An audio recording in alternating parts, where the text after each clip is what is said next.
चीनी के दाम कम हो गए हैं। चीनी के दाम 15% तक घट गए हैं। तो आखिरकार ऐसा क्या हुआ कि चीनी के दाम गिर गए हैं? चीनी की बढ़ी हुई कीमतों से परेशान लोगों के लिए इस वक्त एक राहत की खबर आई है। थोक मार्केट में चीनी के दाम पिछले कुछ दिनों के दौरान 15% नीचे गिर गए हैं। होलसेल मार्केट में ये गिरावट सरकार के फैसले के बाद देखने को मिली है। केंद्र सरकार ने पिछले दिनों 10 लाख टन ड्यूटी फ्री चीनी आयात करने की अनुमति दी थी। इसके अलावा कालाबाजारी रोकने के लिए भी केंद्र सरकार की तरफ से लगातार कड़ाई हो रही है। हालांकि इस वक्त खुदरा बाजार में अब भी चीनी के दाम 75 रुपए प्रति किलोग्राम के आसपास ही बना हुआ है, लेकिन 15% की कमी जो चीनी के दाम में आई है वो होलसेल मार्केट में आई है। एक रिपोर्ट के मुताबिक महज 3 दिन में चीनी का रेट होलसेल मार्केट में 800 रुपए प्रति क्विंटल तक कम हो गया है। मौजूदा समय में थोक बाजार में चीनी का रेट 62 रुपए प्रति किलोग्राम है। कुछ एक्सपर्ट्स कहते हैं कि आने वाले दिनों में चीनी का रेट 3 रुपए प्रति किलोग्राम तक और कम होगा। लेकिन इन सब के बीच सवाल ये है कि देश में कितनी चीनी बची हुई है। केंद्र सरकार की तरफ से जो जानकारी सामने आई है उसके मुताबिक इस समय कुल 36 लाख टन चीनी देश में है। सरकार को उम्मीद है कि मौजूदा भंडारण और 10 लाख टन इंपोर्ट की जा रही चीनी के आने से देश को नए सीजन से पहले किसी भी दिक्कत का सामना नहीं करना पड़ेगा। चीनी की सप्लाई को लेकर सरकार सतर्क है। केंद्र और राज्य की सरकारों की नजर चीनी के भंडारण पर बनी हुई है। इसके अलावा चीनी की जमाखोरी या कीमतों में हेराफेरी करने पर भी सरकार की तरफ से चेतावनी दी गई है।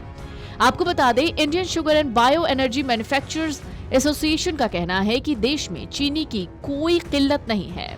होलसेल प्राइस की बात करें तो दिल्ली में चीनी 6,600 रुपए प्रति क्विंटल से घटकर 6,350 रुपए पर आ गई है।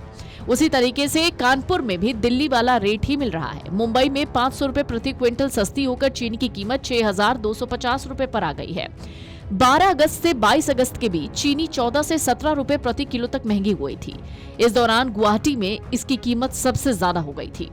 चीनी मंडी के आंकड़ों के मुताबिक 12 अगस्त को दिल्ली में चीनी 54 रुपए किलो थी, जो 22 अगस्त को बढ़कर 68 रुपए हो गई। यानी 10 दिन में दिल्ली में भाव 14 रुपए तक बढ़ गया। अब 2 रुपए घटकर 65 रुपए पर आ गए हैं। एक और सबसे बड़ा सवाल तो ये है कि आखिरकार ये चीनी इतनी महंगी क्यों हुई, जबकि होलसेल मार्केट में चीनी सस्ती हो गई है।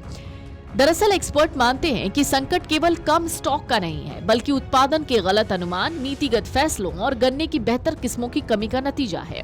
2025 से 26 के सीजन में 315 लाख टन चीनी उपलब्ध होने का अनुमान था, लेकिन वास्तविक उत्पादन करीब 279 लाख टन ही रहा। उत्पादन घटने के संकेत मिलने के बावजूद सरकार ने फरवरी 2026 में निर्यात कोटा बढ़ाकर 20 लाख टन कर दिया। वास्तविक निर्यात करीब 8 लाख टन रहा। घरेलू खपत के बाद सीजन के अंत में करीब 34 लाख टन चीनी बचने का अनुमान है, जो दशकों के सबसे निचले स्तर पर एक है। Video desk amarujala.com। अगर आप ये वीडियो YouTube पर देख रहे हैं तो हमारे चैनल को सब्सक्राइब कर बेल आइकन दबाएं, और Facebook पर देख रहे हैं तो हमारे पेज को लाइक करें।